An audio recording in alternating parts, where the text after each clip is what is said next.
Bonjour, mesdames et messieurs, chers abonnés de ma chaîne YouTube, soyez les bienvenus. Vous êtes sur la chaîne Rotralida. Et aujourd'hui, nous allons vous entretenir sur un sujet très important, un sujet qui concerne tous les Africains sur le continent africain comme les Africains de la diaspora. Nous aimerons parler aujourd'hui du cas de l'Afrique, du cas de l'Afrique. Je suis de formation commerciale et je suis aussi par la force des choses devenu un coach en développement personnel, coach dans les affaires. Et très souvent, je me rends compte que l'Africain, il arrive qu'il a un complexe où il se demande mais pourquoi, malgré tout ce que l'Afrique a, ce continent est plongé dans une telle situation que j'appellerais peut-être un peu misérable, un peu contradictoire. Et donc, aujourd'hui, j'ai décidé qu'ensemble, nous voyons de près les vrais problèmes de l'Afrique et peut-être quelles sont les voies ou l'attitude à avoir pour que tous les Africains puissent s'en sortir. Nous allons y méditer, nous allons réfléchir sur des sujets importants, nous allons exposer les vrais problèmes des Africains aux yeux du monde entier. Que les enfants donc prennent leur tabouret, les vieillards, les adultes, les jeunes, prenez votre tabouret, asseyez-vous et nous allons passer à des choses sérieuses. Nous allons exposer les faits de façon la manière la plus simple possible pour que tout le monde puisse comprendre réellement le vrai problème. En réalité, les Africains n'ont pas de problème. Mais les intérêts de ceux qu'on appelle les Européens, les Occidentaux, leur problème est devenu notre problème. Et c'est là que tout a commencé. Mesdames et messieurs, il y a plus d'un siècle, de novembre, du 15 novembre 1884 au 26 février 1885 à Berlin, presque tous les pays occidentaux du globe, du monde entier, se sont réunis pour se partager l'Afrique. On parle de conférence de Berlin. Ça a pris 3 mois. Décembre, ça a commencé en novembre, donc décembre, janvier, 26 février 1884. 1885. Ils ont commencé en novembre 1884. Ils ont terminé leur conférence de 3 mois le 26 février 1885. Pour parler de quoi? Pour parler du partage de l'Afrique. Pour que, lorsqu'ils viennent en Afrique, que chacun sache quelle partie de l'Afrique lui appartient. Et pourquoi? Parce que l'Afrique regorge de matières premières, des ressources minières, de tout ce qu'on ne peut pas trouver en Occident. C'est là que la colonisation a vraiment commencé.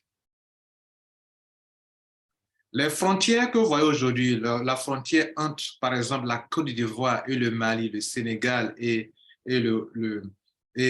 comment on appelle, et tous les autres pays du monde entier, en tout cas en ce qui concerne le continent africain, ce sont des frontières artificielles que le colonisateur nous a imposées.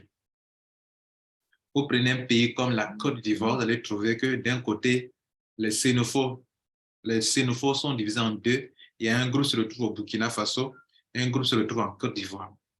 Pourquoi? Parce qu'en réalité, c'est le même peuple. Mais le colonisateur est venu tracer une frontière artificielle.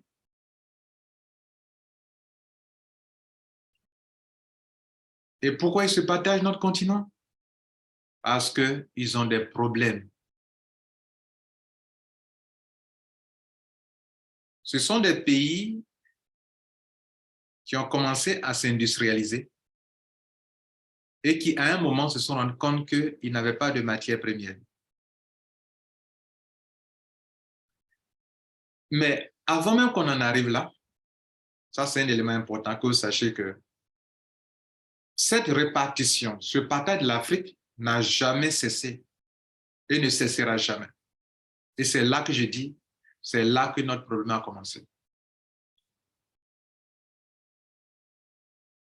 Avez-vous vu un pays africain être impérialiste? Non. Mais vous connaissez quand même des pays européens occidentaux qui sont impérialistes? Oh oui, pourquoi? Ils sont pauvres. Leurs sont les pauvres. Leurs sont les pauvres. Ils n'ont pas de matière première. Par exemple, ils ne peuvent pas cultiver le coton. Ils ne peuvent pas avoir l'anacarde. Ils ne peuvent pas avoir le chocolat. Ils ne peuvent pas avoir le cacao. Ils ne peuvent pas avoir le café. Ils n'ont pas le colbert. Ils n'ont pas l'or. Ils n'ont pas le diamant. Ils n'ont pas de pétrole, etc. Tout ce que je viens de citer, ce n'est pas exhaustif, tout se trouve en Afrique.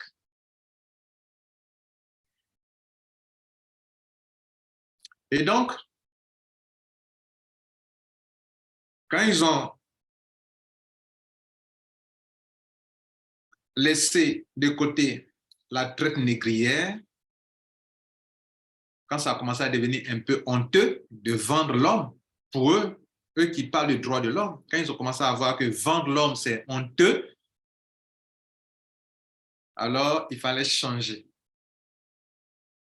Il faut coloniser pour qu'on produise. On force les gens à travailler dans des plantations pour produire des matières premières dont eux, ils ont besoin.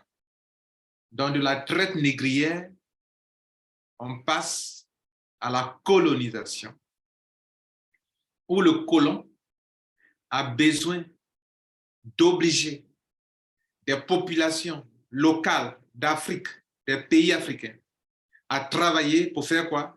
Pour produire de la canne à sucre, pour produire du coton, pour produire du café, pour produire de l'EVA. Bon, c'était pas, à l'époque, ce n'était pas encore ça. Pour fournir les matières premières dont les usines occidentales avaient besoin pour tourner et produire des richesses.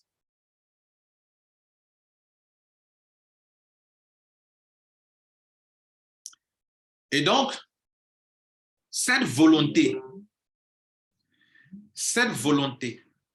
d'avoir son morceau, sa part de partage en Afrique, cette volonté qui a été manifestée depuis la conférence de Berlin, cette volonté n'a jamais quitté les Européens, les Occidentaux.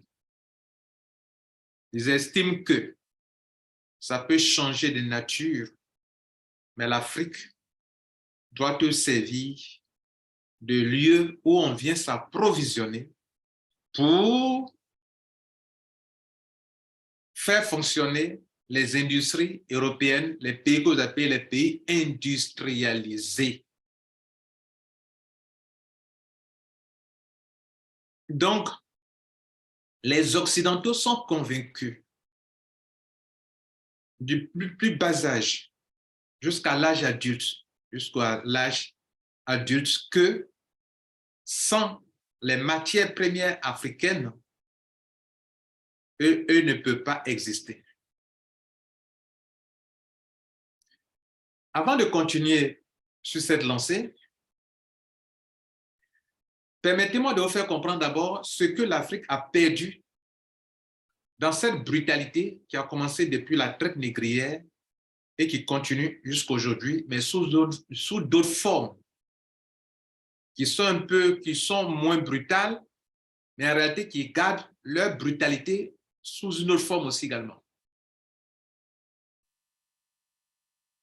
Le problème, c'est que l'Afrique est riche et l'Europe est pauvre. Voilà le problème. Et donc, vous ne verrez pas un pays africain aller conquérir d'autres territoires parce qu'ils ont de quoi manger, ils ont tout ce qu'il faut. Vous avez eu l'impression que les Africains n'inventent pas beaucoup parce qu'ils ont tout ce qu'il faut pour vivre. En réalité, c'est ça le problème.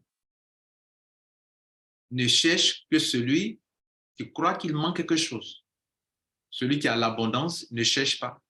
Il a ça à la portée de main. Il veut manger, il y en a. Il lance une bouture de manière que ça produit. Il ne sème pas, mais ça pousse partout.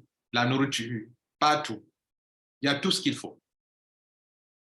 Alors qu'ailleurs, il faut chercher, il faut aller conquérir, il faut aller chercher, il faut quitter son territoire pour aller chercher ailleurs. On a donc été envahis par les Européens dans leur lutte de survie. Traite négrière, colonisation, travail forcé et tout ce que vous pouvez connaître. Le problème est que l'Europe est pauvre. L'Europe est pauvre. Il ne peut pas vivre sans colonisation. Il ne pouvait pas vivre sans traite, sans vendre des êtres humains. Il ne pouvait pas vivre sans la colonisation. Il ne pouvait pas vivre en son temps sans dominer, chercher à dominer des gens, sans être impérialiste.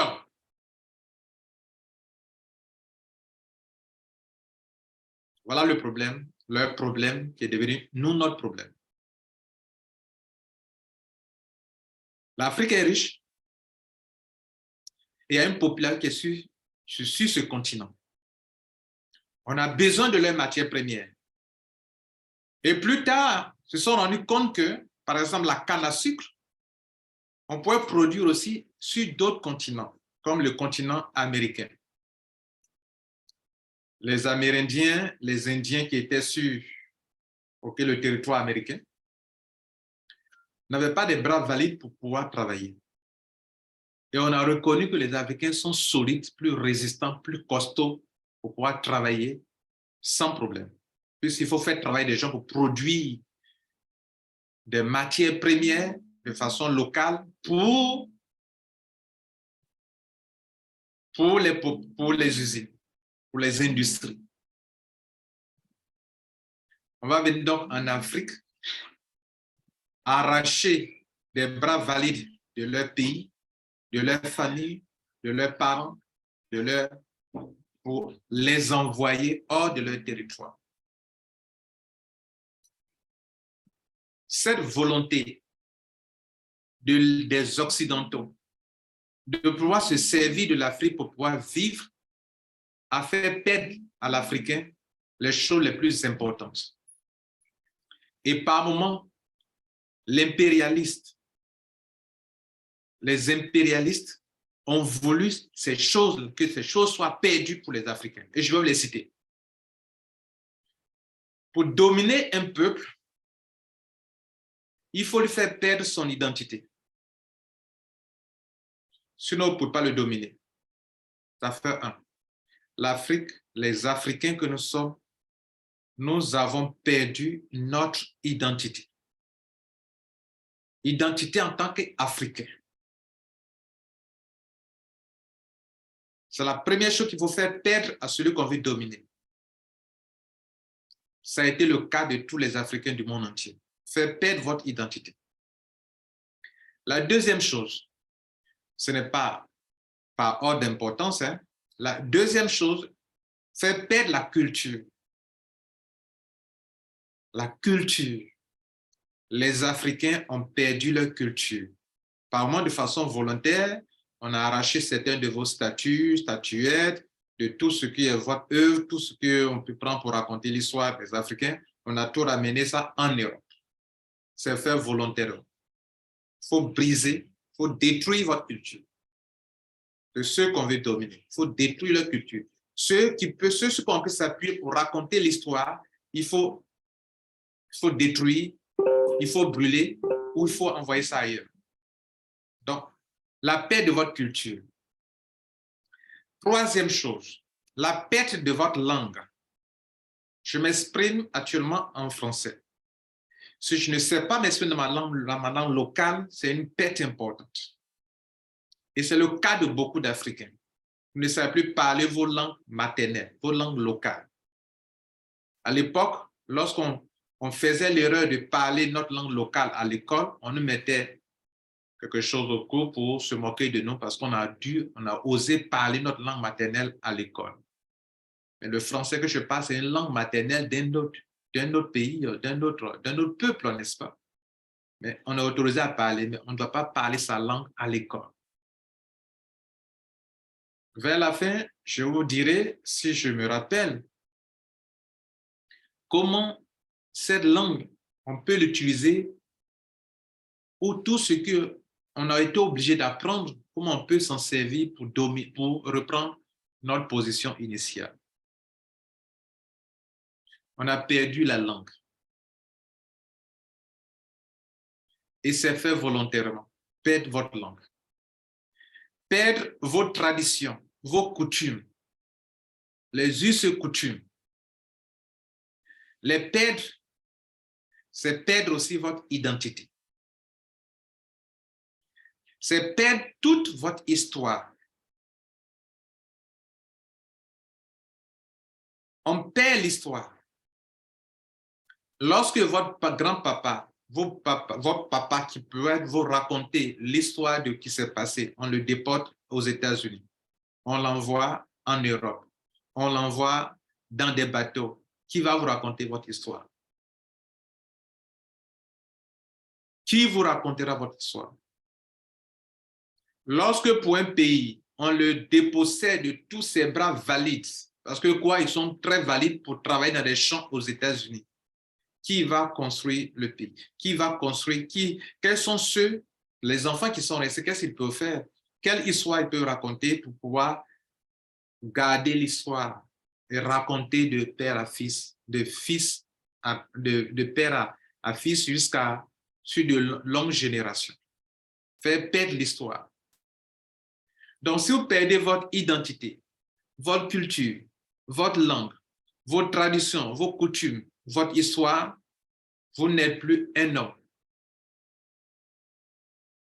Et la colonisation, la traite négrière, le néocolonialisme, tout ça ont créé cette situation de tel l'Africain n'a pas en réalité une identité, est en perte de son identité. Si vous perdez votre identité et que vous n'êtes ni blanc, ni noir, ni quoi que ce soit, vous n'êtes plus un homme. Votre identité, qu'est-ce qu'il vous identifie?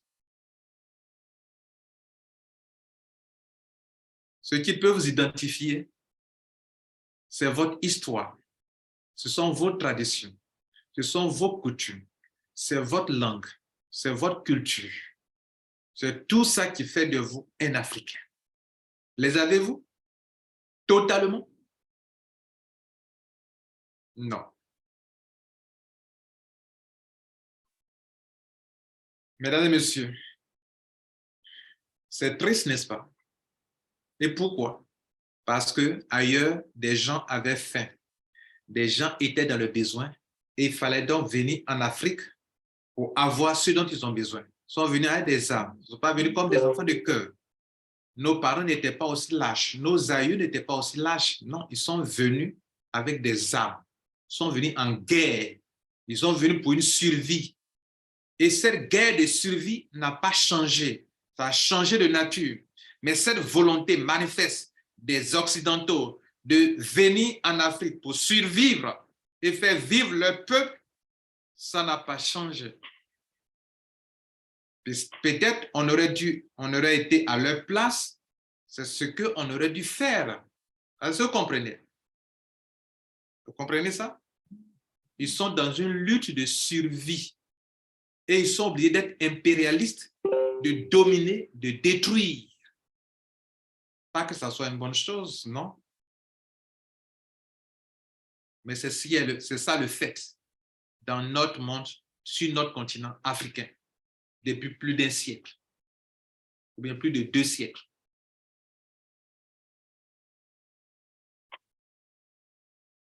Mesdames et messieurs, je suis en train de vous faire comprendre que nos parents, nos aïeux, depuis la traite négrière, la colonisation, ils ont lutté avant qu'ils n'ont pas d'indépendance un jour. Lorsqu'on venait attraper des bras valides, attachés, enchaînés, pour les mettre sur les bateaux, par moment, il y avait de la révolte. Mais d'ailleurs, vous pouvez vous révolter comment? Sous la chaîne. Vous êtes enchaîné. Comment lutter quand on est enchaîné?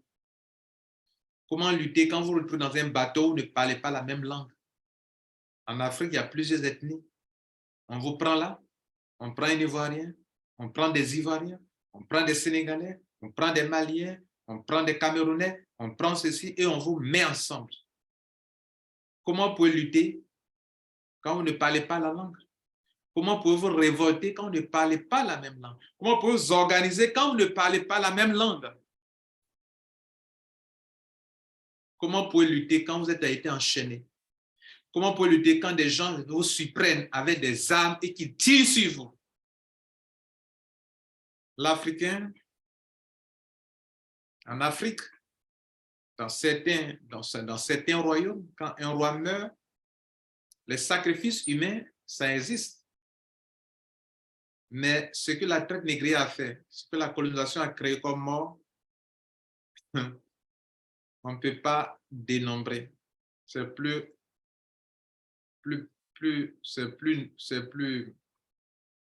peut pas dénombrer en fait. Si on devrait comparer ça au sacrifice humain qu'on disait que les Africains faisaient, quand un chef mourait, perdait la vie, quand un roi perdait la vie, on dit on n'enterre pas un roi seul. Donc, les gens font des sacrifices humains, soit 1 ou 2 personnes doivent sacrifier. Peut-être une fois par chaque 10 ans ou chaque 7 ans ou bien, etc. Ça n'a rien à voir avec la traite négrière ou les morts qu'on pouvait enregistrer, les morts dans le bateau. Souvent même les assassinats provoqués par les colons, le négrier dans le bateau. Vous savez quoi? Il arrivait que des Noirs se révoltaient dans le bateau. Mais pour ne pas que d'autres Noirs dans le bateau osent continuer, on mettait celui qui s'est révolté devant tout le monde et on l'égorgeait, on coupait sa tête, on coupait son bras, on le coupait, on l'égorgeait devant tout le monde pour que les autres n'osent pas se révolter comme lui, il a osé se révolter dans le bateau. N'oubliez pas, ils sont des bras valides, comprends. Ce sont des gens qui sont costauds, comprends. Devant un blanc, et des gens costauds. Donc, quelques blancs, vous avez des noirs, tout le monde enchaîné, et d'autres étaient plus puissants, plus forts, arrivaient à pouvoir se lutter. Je suis en train de vous relater des faits pour que vous sachiez où nous sommes quittés, qu'est-ce qui s'est passé, où nous partons et comment retrouver nos repères. Le but n'est pas d'inciter une haine contre qui que ce soit.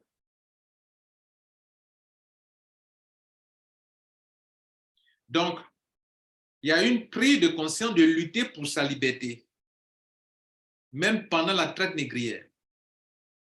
Mais le colon ne s'amusait pas avec. On te tuait devant tout le monde. Au service des hommes. Comment lutter quand vous ne parlez pas la même langue que vous retrouvez ensemble? Comment lutter quand le colon vous imposait une certaine peur pour dire que si tu t'amuses ou vous amusez, c'est comme ça qu'on va vous traiter aussi.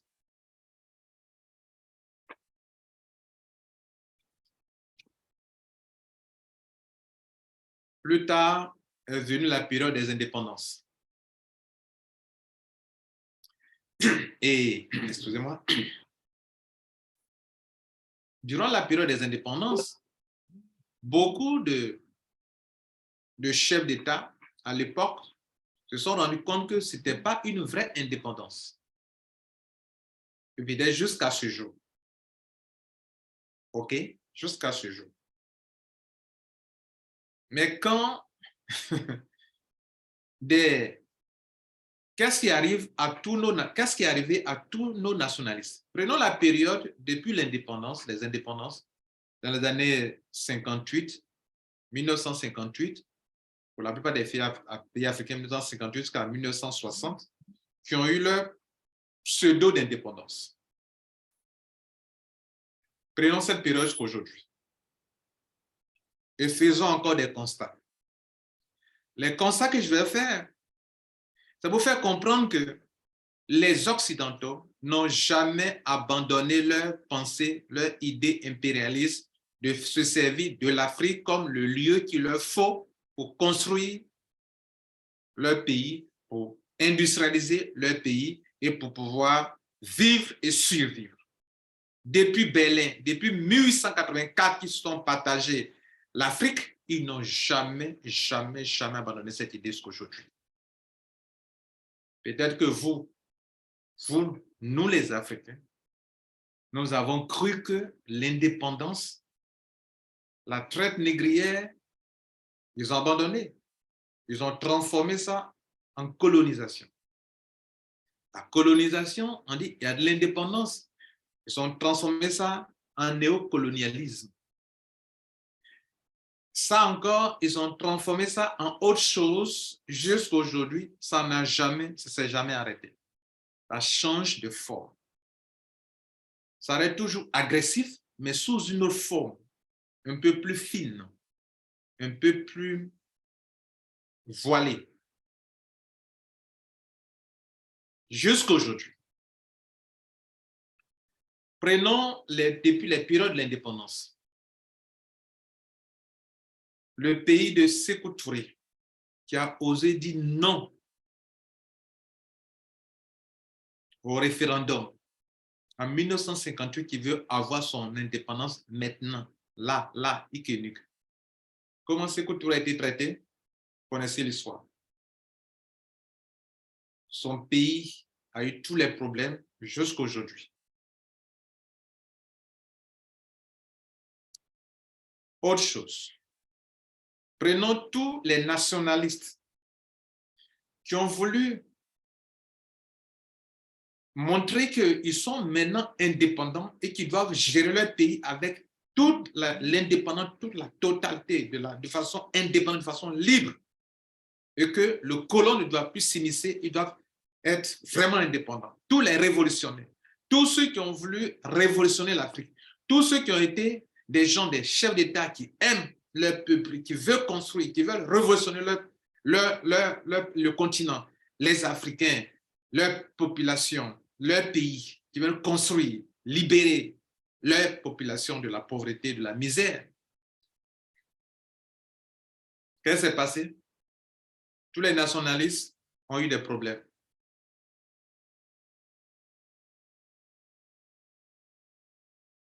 Au Togo, je ne cite pas de nom, il a eu des problèmes.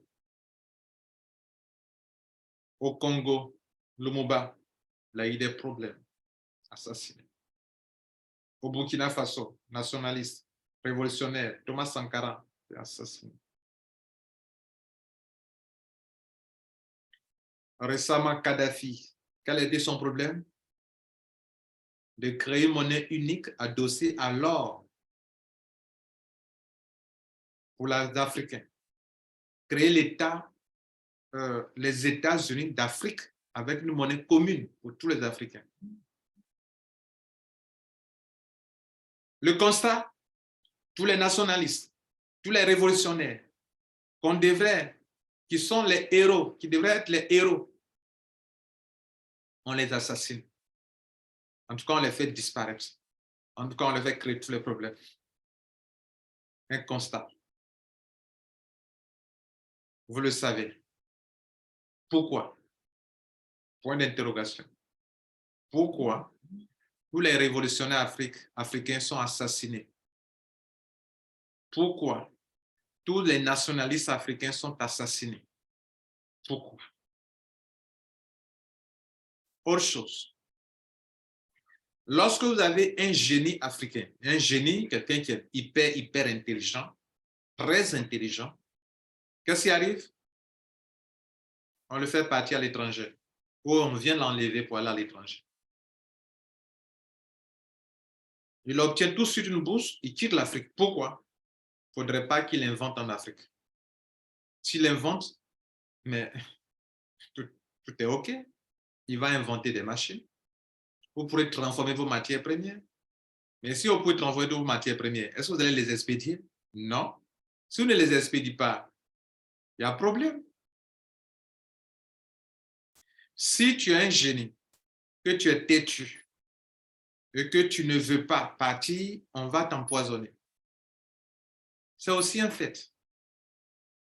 Soit tu es génie, tu t'expatries et tu vis tranquillement, tu construis dans d'autres pays, tu construis en dehors de l'Afrique, tu construis les pays développés. Avec ton génie, tu inventes et tu construis, tu vis longtemps, en bonne santé et tu es riche là-bas. Pas en Afrique.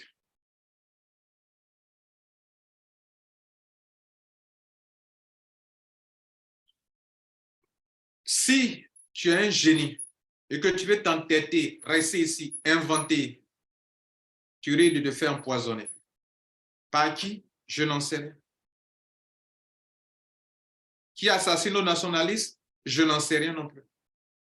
Qui assassine les révolutionnaires? Je n'en sais rien.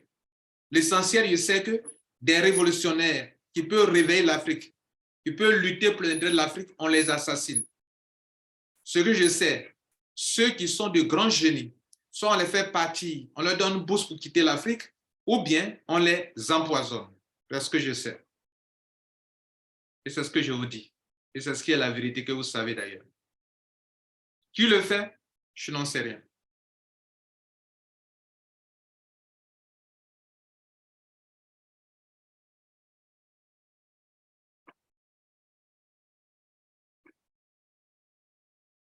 Un autre point important. L'Afrique est le continent le plus grand que les États-Unis. Mais sur la carte, on la présente comme un petit continent. L'Afrique est plus grand que les États-Unis d'Amérique. Est plus grande que les États-Unis d'Afrique, le continent africain. L'Afrique est le continent le plus riche au monde. Mais comment on le présente dans les documentaires? Le continent le plus pauvre au monde. Où il y a la misère, où il y a la souffrance. Et comment on présente l'Europe, l'Occident, où il fait bien vivre. Mais pour votre information, la misère se vit sur tout le globe terrestre, surtout dans tous les continents. Si vous prenez, par exemple, les États-Unis, la misère se vit dans certains lieux. Vous ne pouvez pas vous imaginer qu'on est aux États-Unis. Vous prenez les pays européens, la misère se vit dans certains lieux. Vous ne pouvez pas imaginer qu'on est en Europe. Mais dans les médias, qu'est-ce qu'on montre? Une Afrique pauvre, une Afrique misérable, une Afrique qu'il faut aider. C'est voulu. C'est voulu. C'est un travail psychologique. C'est voulu. Il faut qu'on te fasse comprendre que ton continent est petit, qui n'est pas grand par rapport aux grandes puissances, aux grandes nations industrialisées. Il faut qu'on te montre que ton continent est pauvre, que tu ne te réveilles jamais que ton continent est riche et que tu n'ouvres jamais tes yeux sur tes propres richesses. Non, il faut que tu ne vois pas, tu ne sois pas conscient de cela. C'est voulu. Il faut qu'on donne l'impression qu'on est en train d'aider l'Afrique, alors que ce sont les autres peuples même qui ont besoin de l'Afrique depuis le début. Aujourd'hui, tout le bataille de l'Afrique, la conférence de Berlin depuis 1884, de 1884, de 15 novembre 1884 au 26 février 1885.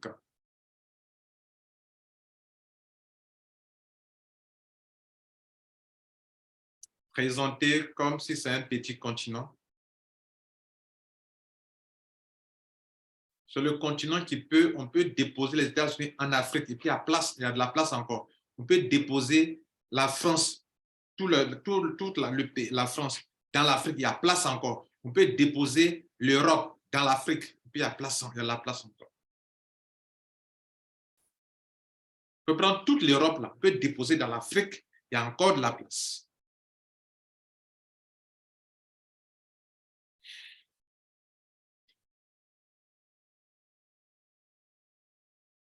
Le problème est que tout est mis en place pour que l'Afrique ne soit pas à mesure de transformer sur place toutes ces matières premières.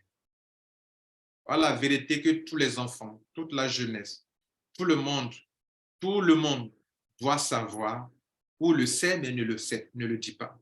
Tout le monde doit savoir. Tout est mis en place pour que on nous enseigne déjà à l'école.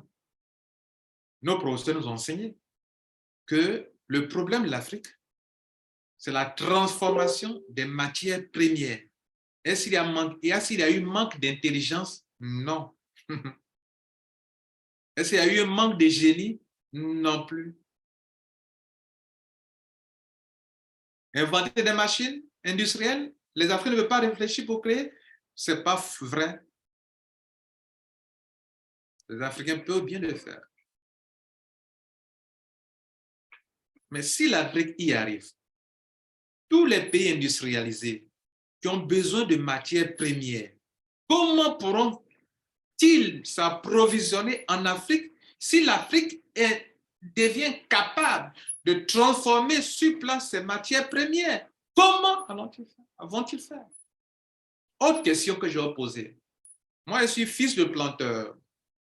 Je travaillais dans le champ de café de mon papa, dans le champ de cacao de mon papa, et moi-même dans mon champ de DVA culture. Que ce soit le café, ce sont les Occidentaux qui fixent le prix. Mais quand ils transforment le café qu'ils viennent vendre en Afrique, c'est eux qui fixent leur prix.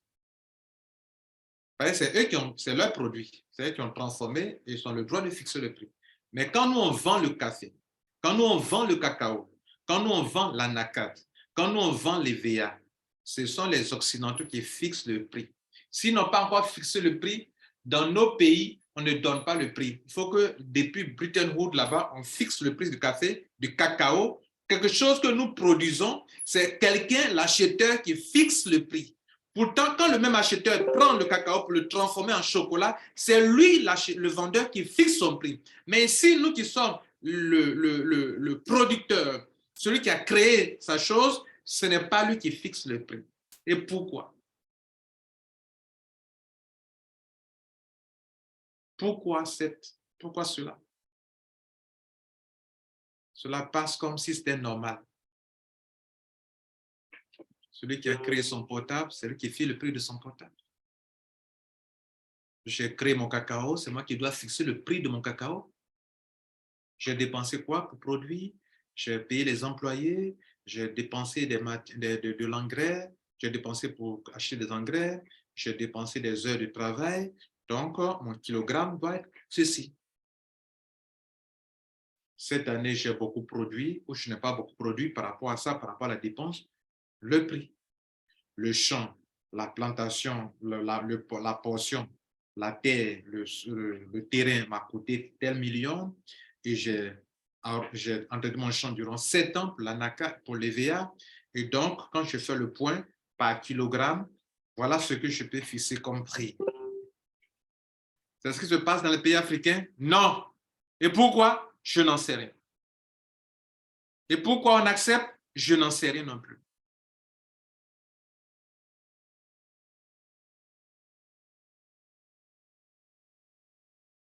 Ça ne vous fait pas réfléchir là?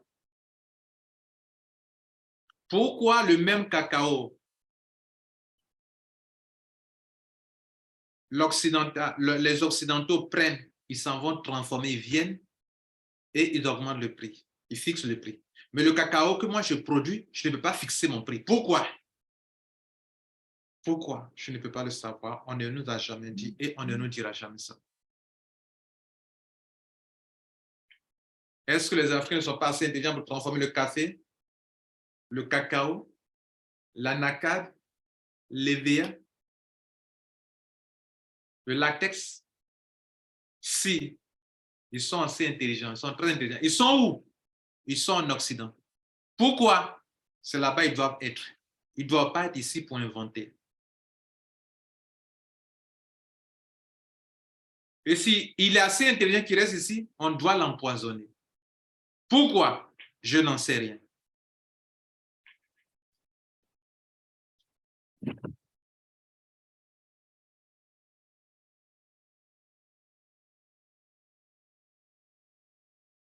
Donc, depuis le pseudo-indépendance jusqu'à aujourd'hui, tous les nationalistes qui ont essayé d'éveiller les Africains, on les a assassinés.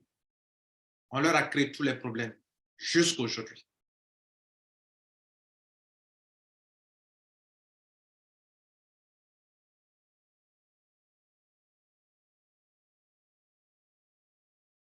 Si tu réagis par rapport à l'injustice que les impérialistes imposent à ton pays, que tu réagis, on t'appellera complotiste, que tu es raciste, que tu es anti-occidental, que tu sèmes la haine quand tu réagis à l'injustice imposée à ton pays, à ton peuple, à ton continent.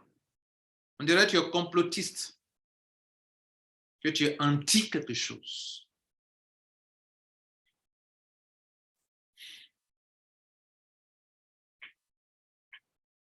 Mesdames et messieurs, pendant que je vous parle actuellement, il y a un nouveau réveil. Il y a une nouvelle prise de conscience encore. Et je vais vous citer les points qui font que depuis les indépendants, nos parents qui ont tenu depuis l'indépendance aujourd'hui, qui ont lutté, ça n'a pas été facile parce qu'il y a un combat. Quand le colon, l'impérialiste change de stratégie, ceux qui sont là, soit d'autres sont des pantins, soit d'autres essaient de lutter. Mais depuis la traite négrière jusqu'à aujourd'hui, les Africains sont dans un combat perpétuel de survie. Eux qui sont riches, pourquoi? Parce qu'il y a des prédateurs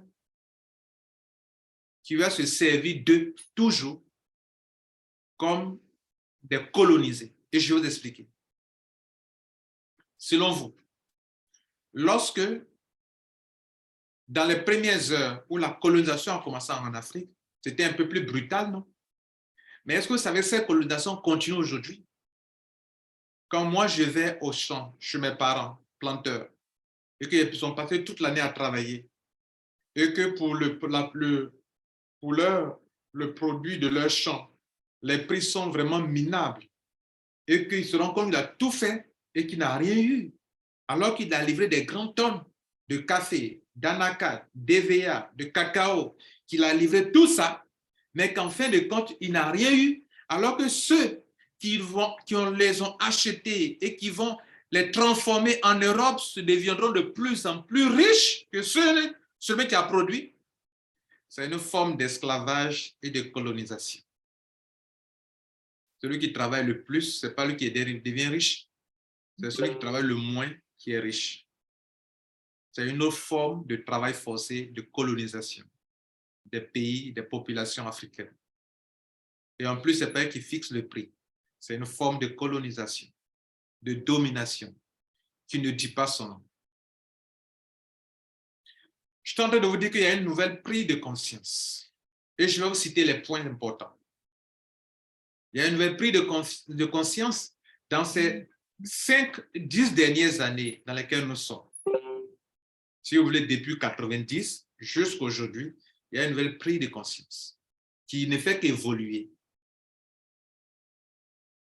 Où la nouvelle génération se dit que les anciens chefs d'État, les anciens, tous ceux qui sont venus aux alentours de l'indépendance, ils ont accepté des choses, c'est passé.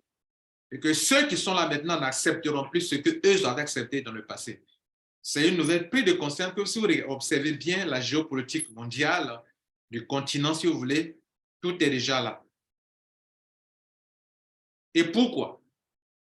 Parce que le nouveau africain, permettez-moi le terme nouveau africain, il est de plus en plus conscient que toute l'industrie des pays développés dépend de l'Afrique. Point 1. Ils sont conscients de cela, ils le savent maintenant. Nos parents, à l'époque coloniale, au niveau de l'indépendance, ne comprenaient pas ça. Aujourd'hui, la génération actuelle est consciente que si on prive toute l'industrie des pays développés des richesses de l'Afrique, toutes ces industries ne peuvent plus fonctionner et ces pays même tombent en faillite.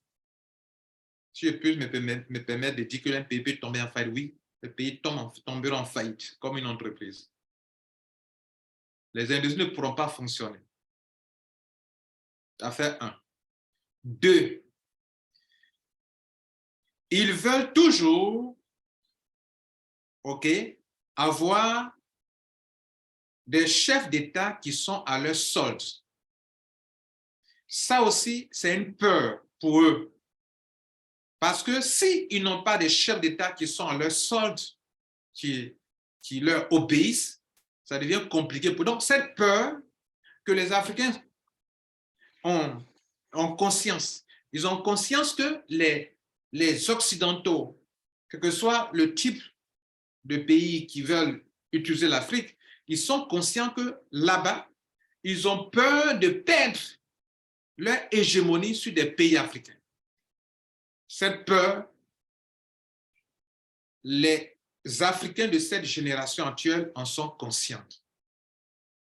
En sont conscients. Ça fait 2. 3. On se rend compte que entre eux, comme à l'époque où ils sont partis faire leur conférence de Berlin, ils luttaient entre eux. Ils faisaient parler entre eux par rapport à l'Afrique. Aujourd'hui, je parle, les Africains, les nouveaux Africains sont conscients que les Européens eux-mêmes, ils font parler entre eux pour l'Afrique. La même chose qui les a poussés à aller s'entendre à Berlin, la même chose arrive à notre époque actuellement, je vous parle. Il y a une lutte entre les Européens par rapport à l'Afrique. Il y a une lutte entre les Occidentaux par rapport à l'Afrique. C'était arrivé en 1884. Ça a nécessité une rencontre pour qu'on s'entende que voilà, ça c'est mon précaré, tu ne dois pas arriver là-bas. Là-bas c'est pour l'autre, n'arrive pas là-bas. Ça là, ce qui les a poussés à aller à Berlin, c'est encore arrivé. C'est arrivé actuellement où je vous parle. Ils sont en train de se lutter l'Afrique actuellement où je vous parle.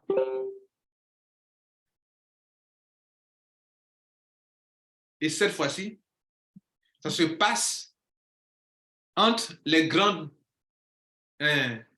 nations. Vous prenez entre l'Amérique, entre la Chine, entre l'Europe, entre la Russie. Ça se passe là-bas, tu vois. Tout ça sur l'Afrique. Pourquoi? Parce que l'Afrique est riche.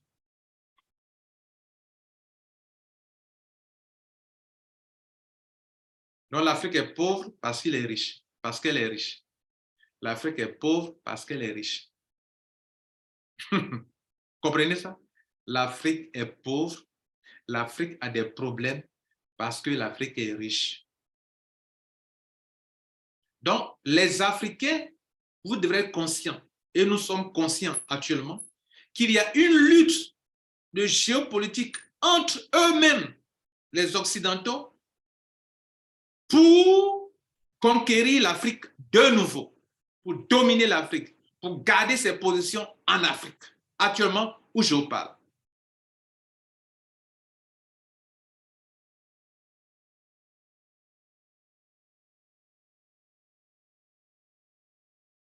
Les Africains sont conscients que quand il est question des intérêts des Occidentaux qui parlent de démocratie, ils ne respectent pas eux-mêmes les principes de la démocratie, les lois de la démocratie. Les Africains sont conscients aussi de ça. Donc, quand il est question de la démocratie, de vos intérêts, La démocratie en Afrique n'a pas d'importance. Les principes de la démocratie ne sont plus respectés. Les lois de la démocratie ne sont plus respectées. Et ça, les Africains en sont conscients. Je parle de la nouvelle prise de conscience des Africains.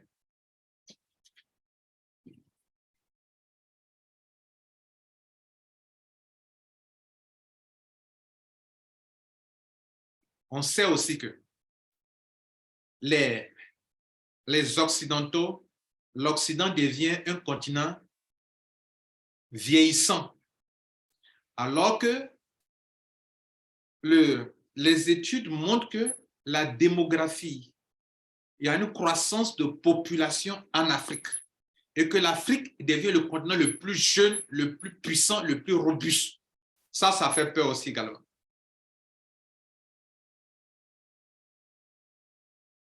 Et les Africains en sont conscients.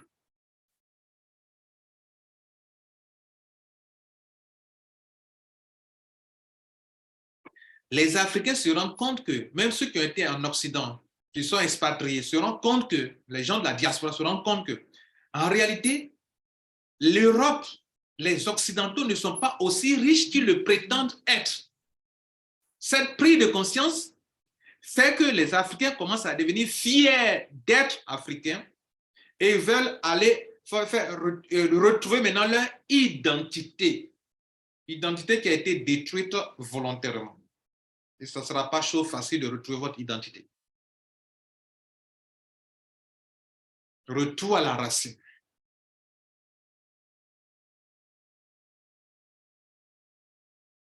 L'une des peurs des Occidentaux actuellement, ils ont peur d'une unité, d'une unité de tous les Africains. Ils ont peur d'un projet d'États-Unis d'Afrique.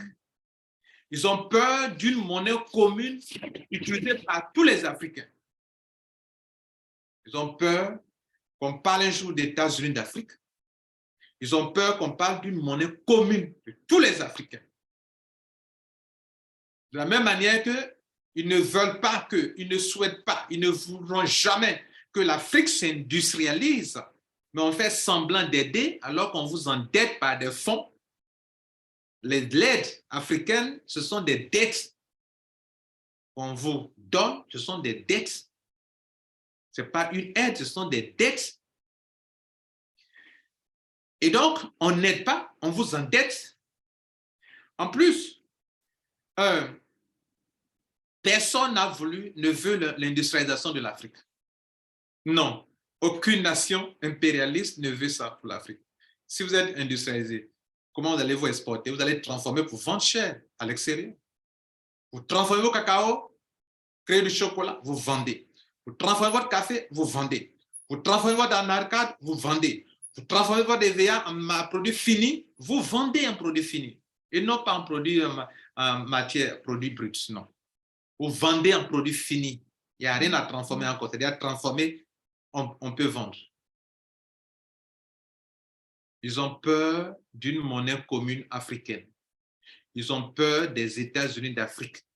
Ils ont peur d'une Afrique qui devient le centre du monde.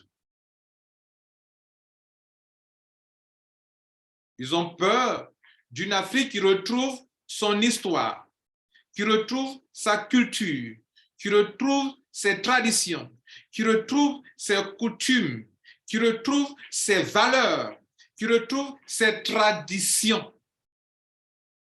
Récemment, Otunde est parti. Assassinat, empoisonnement, on n'en sait rien. Ce qu'on sait, c'est que tous ceux qui éveillent l'Afrique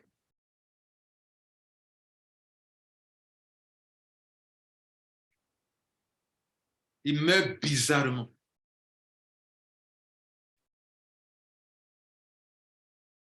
Tous ceux qui veulent éveiller l'Afrique pour retourner à ses racines, ils meurent bizarrement.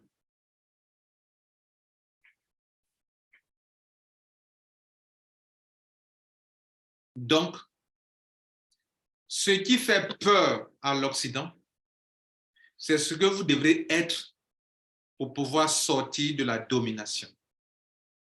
Retrouvez votre histoire. Retrouvez d'abord votre identité. Et pour retrouver son identité, faut retrouver son histoire, son passé. Il faut retrouver sa culture. Il faut retrouver ses traditions, ses us et coutumes. Il faut retrouver vos valeurs, vos principes. Qu'est-ce que l'Africain réel? Africain sans mélange. Africain sans mélange. Quel est cet Africain? Il y a des livres qui ont été écrits dans ces derniers temps pour ça. Il faut aller les lire. Ils ont peur d'une Afrique qui reconnaîtra qu'en réalité, elle est plus riche que tous les continents du monde réunis. Riche. Riche en hommes, riche en matières premières, riche en ressources minières, riche en tout.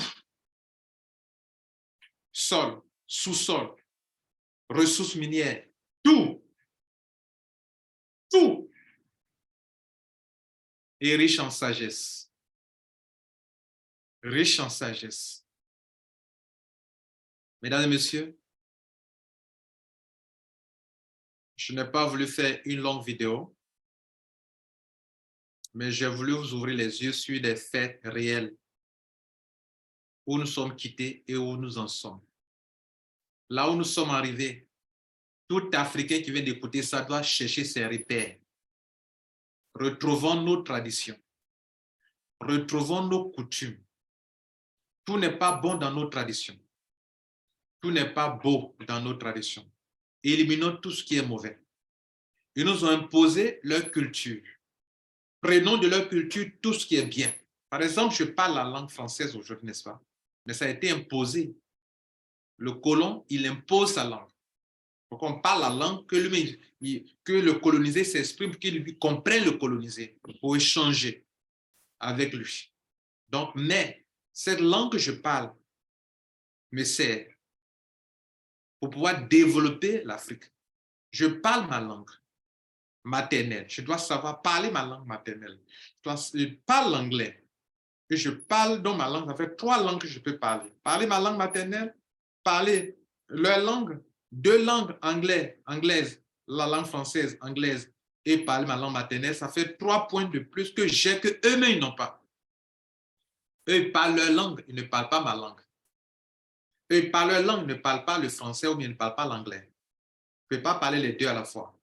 Or, nous, on nous a imposé à l'école d'apprendre et l'anglais et le français, par exemple, et on a notre langue maternelle que nous ne devons pas oublier. Mesdames et messieurs, le centre du monde, là où va se jouer l'avenir de tout le monde entier, c'est l'Afrique.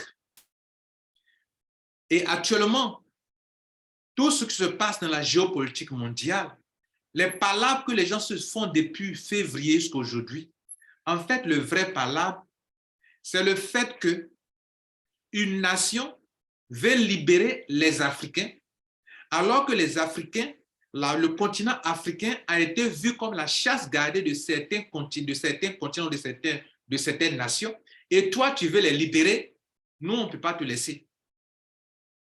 On ne peut pas te laisser. Tu veux les libérer de notre main, tu veux les libérer, toi, tu veux les protéger, on ne peut pas te laisser tranquille. D'où les guerres que vous allez voir, les palabres, les injustices qui vont dominer la géopolitique mondiale sur des années à venir. Pourquoi? Parce que tout se joue en Afrique. La survie de toutes les grandes nations qui font le petit malin partout, depuis Berlin, ils ont démontré que, en fait, ils ne peuvent pas vivre sans l'Afrique. Et cela n'a jamais quitté leur esprit. Ça a changé de forme. Et ça continuera jusqu'à aujourd'hui, mesdames et messieurs. Dire que l'Afrique sera un jour abandonnée par les Occidentaux, c'est archi faux. C'est une question de vie et de mort.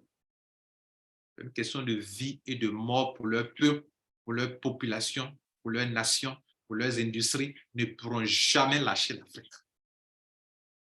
Quelle attitude l'Afrique doit avoir? C'est garder notre dignité, garder notre identité et conserver ce que Dieu nous a donné et protéger ce que Dieu nous a donné. C'est de cela qu'il est question. Et ça sera de bonnes guerres, année après année, je vous le dis. Ça a commencé depuis 1800. Et avant cela, ça continuera, mais sous d'autres formes. Mais comment tu peux mener un combat si tu n'as pas ton identité? Si tu n'as pas ton identité, si tu ne maîtrises pas ta propre langue, si tu ne maîtrises pas tes propres coutumes, tes propres valeurs, tes propres principes, tu dois retrouver tes principes. Le but de cette vidéo, pas pour s'aimer la haine, pas pour créer quoi que ce soit. Là où l'Africain dit la vérité, on parlera qu'il est en train de faire du racisme, de la haine, de s'aimer la haine.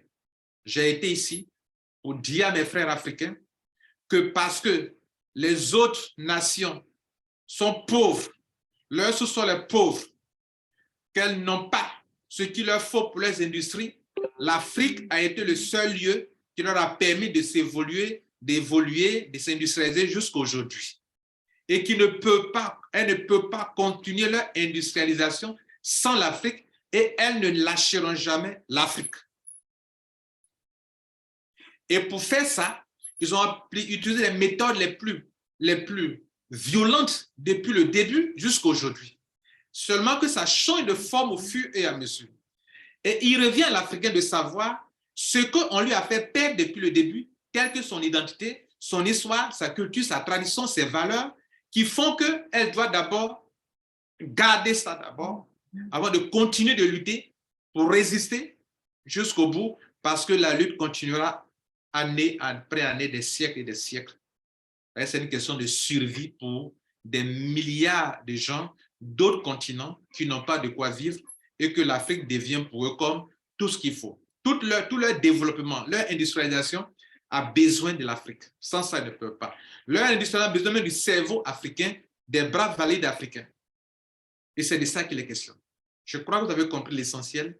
Je tiens à vous remercier. Vous êtes informés. Partagez cette vidéo avec vos enfants, avec vos parents, avec vos frères, avec tous les Africains. Et que tout le monde comprenne ce qui est en jeu au niveau de la géopolitique mondiale. Je vous remercie. Merci. N'oubliez pas de liker surtout. Ciao.